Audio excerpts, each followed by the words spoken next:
ఓ నమో శ్రీ లక్ష్మీ వెంకటేశ్వర శ్రీ మహాగణాధిపతి నమ. ఉగ్రం వీరం మహావిష్ణుం జ్వలంతం సర్వతోముఖం నృసింహం భీషణం భద్రం మృత్యుర్నమామ్యహం. ప్రేక్షకులకు నమస్కారాలు తెలియజేస్తూ మనం జూలై మాసంలో మన రాశులకు ఎలా ఉంటాయో తెలుసుకుందాం. జూలై మాసంలో గ్రహాల యొక్క పరిస్థితి ఎలా ఉన్నది, ఏ గ్రహాలు ఎక్కడ ఉన్నాయి తెలుసుకుని మనం ఒక్కొక్క రాశి గురించి కూడా తెలుసుకుందాం. అయితే మరి జూలై మాసంలో గ్రహాలన్నీ ఎక్కడ ఉన్నాయా అంటే మిథున రాశిలోకి వచ్చేటప్పటికి గురుడు రవి మిథున రాశిలో ఉన్నారు. వృషభ రాశిలో శుక్రుడు ఉన్నాడు. మరి కర్కాటక రాశిలో బుధుడు, సింహ రాశిలో కేతువు, అంతేకాకుండా మరి కుజుడు కూడా సింహరాశిలోనే ఉన్నాడు. మరి సప్తమ స్థానమైనటువంటి కుంభ రాశిలో రాహు ఉన్నాడు. మీనరాశిలో శని. మరి చంద్రుడు 27 రోజులు 27 నక్షత్రాల్లోనూ సంచారం ఉంటుంది. కాబట్టి మనకి మన యొక్క రాశులకి జూలై నెలలో మనం ఎలా ఉంటుంది, ఏ విధమైనటువంటి సులభమైన పరిహారాలు మనం చేసుకోవచ్చు, చేసుకుంటూ ఏ విధమైనటువంటి కార్యాన్ని మనం పూర్తి చేయగలుగుతాం అని మానవుని యొక్క ప్రయత్నం.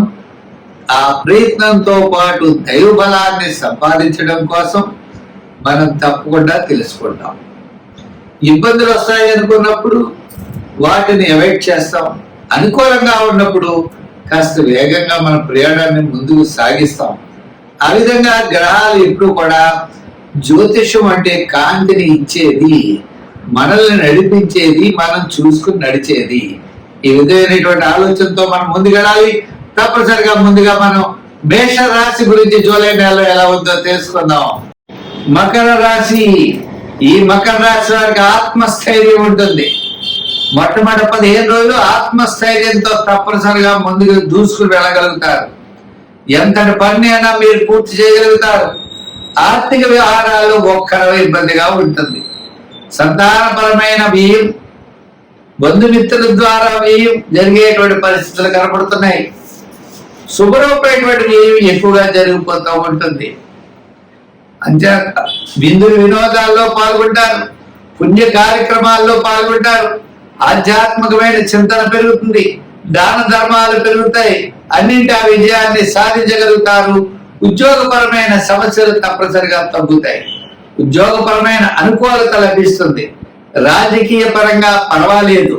వృత్తుల పరంగా చూస్తే ఆర్థిక పరమైన డెవలప్మెంట్స్ మీకు ఫస్ట్ 15 రోజులే కనపడుతుంది. తర్వాత 15 రోజులు కొద్దిగా తక్కువగా ఉంటుంది. ఎందు గురించి అంటే మీ వృత్తులు చేసేవారు ఏ విధంగా చేయాలో ఆ విధమైనటువంటి ప్లానింగ్ మిస్ అయ్యేటువంటి అవకాశాలు కనపడుతున్నాయి. ఎంచేత బుధుడు సప్తమ స్థానంలో ఉండడం వల్ల మీకు అనుకూలమైనటువంటి వాతావరణం ప్లానింగ్ విధానంలో రాంగుగా నడుస్తుంది. అదే విషయంలో మరి గురుడు కూడా షష్ఠ స్థానంలో ఉండడం వల్ల లివర్ సంబంధమైన ఇండైజెషన్ ప్రాబ్లమ్స్ రావడానికి అవకాశాలు ఉన్నాయి. అంచేత ఆరోగ్య సూత్రాలని ఖచ్చితంగా పాటించాలి. షష్ఠ స్థానంలో గురుడు మరి డైజెషన్ సిస్టమ్ కరెక్ట్గా లేకపోవడం, గ్యాస్ట్రిక్ ట్రబుల్స్ రావడం, మోకాళ్ళ నొప్పులు రావడం, ఇలా శరీరంలో ఎక్కడ ఖాళీ ఉంటే ఆ ఖాళీ ప్రదేశంలో ఈ గాలి వెళ్ళడం, తద్వారా నొప్పులు, పెయిన్స్ రావడం, అది ఏదో జబ్బు అనుకోవడం, ఈ రకమైన ఇబ్బందులు మీరు ఎదుర్కొంటారు. కాబట్టి ఆరోగ్య సూత్రాలను పాటించండి. అయితే ఏ రకమైనటువంటి ఇబ్బందులు లేవు, కానీ చిన్న చిన్న సమస్యలు మాత్రమే మనం వెంటాడుతూ ఉంటాయి. అంచేత అన్ని రంగాల వారు వ్యాపారస్తులకి కూడా ఆర్థిక పరంగా పెద్దగా ఇబ్బంది అయితే లేదు. జనరల్ ఫైనాన్స్, కిరాణా, మెడికల్, లోహ, యంత్ర, వాహన, ఈ విధంగా అందరికీ కూడా మొట్టమొదటి 15 రోజులు చాలా బాగుంటుంది. తర్వాత 15 రోజులు సామాన్యంగా ఉన్నది. అయితే మరి ఏం చేయాలి అంటే గురుగ్రహ ప్రీతి కోసం శనగలను నానబెట్టి ఆ శనగల్ని మీరు గురువారం నాడు పంచండి. మొలకెత్తితే ఆవుకు పెట్టండి, లేదా ఉడకవేసిన శనగలు ప్రసాదం కింద తయారు చేసి పంచిపెట్టండి, లేదా శనగపిండితో చేయబడిన స్వీట్స్ తయారు చేసి కానీ కొని కానీ గురువారం నాడు పంచిపెట్టండి. మీ గురువునకు, మీ కుల గురువునకు తప్పనిసరిగా పంచెం చాపు కండువాయిని కట్టుకునేటువంటి దాన్ని అవకాశం ఉంటే దానం చేయండి. గురువుని తప్పనిసరిగా పూజించండి. తద్వారా మీకు విజయం అనేది లభిస్తుంది, ఆరోగ్యం మెరుగవుతుంది. స్వస్తి. కుంభరాశి. ఈ కుంభరాశి వారికి పంచమ స్థానంలో గురుడు. మొట్టమొదటి 15 రోజులు ఎలా ఉన్నా తర్వాత 15 రోజులు షష్ఠ స్థానంలోకి వచ్చేస్తాడు. రవి బుధులు ఇద్దరు కూడా మీ ప్లానింగ్ విధానం కరెక్ట్ గా ఉంటుంది, ఆత్మస్థైర్యం కరెక్ట్ గా ఉంటుంది. కుటుంబ, ఆర్థిక, సంతానపరమైన వ్యవహారాల్లో సర్వత్రా మీరు విజయాన్ని పొందగలుగుతారు. ఏదో జన్మంలో రాహు, ద్వితీయంలో శని ఉండొచ్చు, కానీ పంచమంలో గురుడు, షష్ఠంలో రవి, బుధుల వల్ల అనుకూలమైనటువంటి ఫలితాలు ఉంటాయి. మిగిలిన గ్రహాల యొక్క అనుకూలం వల్ల మీరు ఉత్సాహంగా ఉంటారు, శుభ్రమైనటువంటి కార్యక్రమాలు పాల్గొంటారు, పుణ్యక్షేత్రాలను దర్శిస్తారు, ఆత్మస్థైర్యం పెరుగుతుంది, ఉద్యోగులకు చక్కని అభివృద్ధి, నిరుద్యోగులకు అవకాశాలు, ఉద్యోగుల అధికారుల యొక్క మెప్పుని పొందగలుగుతారు. ఆర్థిక సర్దుబాట్లు ఉంటాయి. వృత్తుల పరంగా చూసిన మరి శుక్రుడు అనుకూలంగా ఉండడం వల్ల మిగిలిన కార్యగ్రహాల యొక్క అనుకూలతతో సకాలంలో భోజనాలు, విందులు, వినోదాల్లో పాల్గొనడం, సోపుణ్యగా పుణ్యక్షేత్రాలను దర్శించడం, మీ మాటకి గౌరవం పెరగడం, మీకు ఆర్థిక సర్దుబాట్లు జరుగుతాయి. ఈ జూలై నెల ఈ యొక్క కుంభరాశి వారికి అనుకూలమైనటువంటి ఫలితాలు కనపడుతున్నాయి. అసంతృప్తి, చికాకు, స్వల్పమైన సమస్యలు, మొండితనం, పెంకితనం, అనుకున్న పనులు సకాలంలో అవ్వకపోవడం, చిన్న చిన్న ఇబ్బందులు రాహు, శని వల్ల జరగవచ్చు. కానీ మిగిలిన గ్రహాలు వాటిని డామినేట్ చేసి మీకు అనుకూలమైనటువంటి రిజల్ట్ మాత్రం తప్పనిసరిగా మీరు పొందగలుగుతారు. రాహు గ్రహ ప్రీతి కోసం అమ్మవారిని ఆరాధించాలి.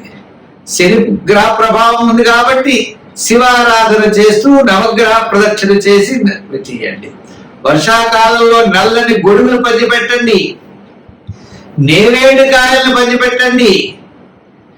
అంతేకాదు రెయిన్ కోట్లు, వర్షం కోట్లు, నల్ల కోట్లు కొని ఇవ్వండి, పాదరక్షలు ఇవ్వండి, దేవాలయాల్లో నువ్వులు, నూనె, దీపం పెట్టమని ఇవ్వండి. ఈ విధంగా మీరు ఇచ్చేటువంటి వస్తువు ఉపయోగకరంగా ఉండాలి, అటువంటి వస్తువు ఇవ్వాలి.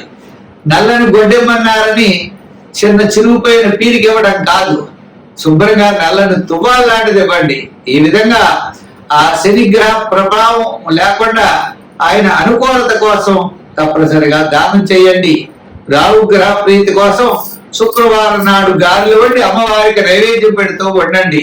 తప్పనిసరిగా మిగిలిన గ్రహాల యొక్క అనుకూలత వలన వృత్తుల్లో, ఉద్యోగంలో, వ్యాపారంలో, ఐటీ రంగం, షేర్స్, జనరల్ కిరాణా, రియల్ ఎస్టేట్ మొదలైనటువంటివన్నీ కూడా అనుకూలంగా ఉన్నాయి ఈ రాశి వారికి. తద్వారా ఈ యొక్క జూలై నెల చాలా ప్రోత్సాహకరంగా ఉంటుందని చెబుతూ స్వస్తి.